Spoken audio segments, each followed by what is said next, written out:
In an era when the Earth was believed to be the center of all creation, a man dared to challenge the very foundation of this belief. His name was Galileo Galilei, a name that would go down in history, not only for his discoveries but for the persecution he faced for speaking the truth. Born in 1564 in Pisa, Italy, Galileo Galilei grew up fascinated by the mysteries of the universe. His mind was sharp, his curiosity boundless. From an early age, Galileo was drawn to the stars, but it was his unyielding quest for knowledge that would eventually lead him into conflict with the most powerful institution of his time, the Catholic Church. In 1609, Galileo constructed a telescope that allowed him to peer deeper into the heavens than any man before him.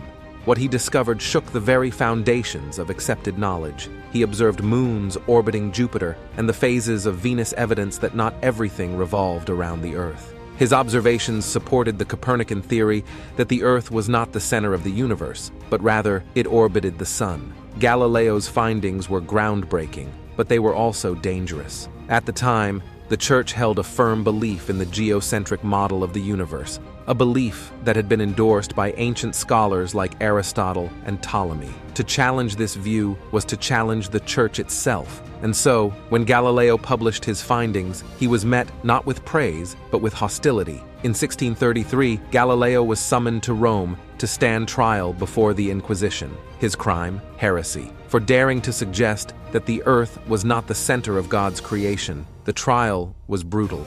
Galileo, now an old man, was forced to recant his beliefs. Under threat of torture, he famously muttered, "Eppur si muove," and yet it moves. The phrase symbolized his unyielding belief in the truth, even as he publicly denied it. Galileo spent the last years of his life under house arrest, his books banned, his ideas condemned. Yet, despite the Church's efforts to silence him, Galileo's discoveries could not be undone. Today, he is celebrated as the father of modern science, a man who, in the face of persecution, dared to stand by the truth. Galileo Galilei was not crucified on a cross, but he was crucified in the court of public opinion, his ideas, his reputation, his very life put on trial. Yet, in the end, it is his vision of the universe that endures, a vision that reminds us all that truth, no matter how persecuted, will always find its way to the light. What you can say about Galileo Galilei, leave it in the comment, and don't forget to subscribe for more content like this.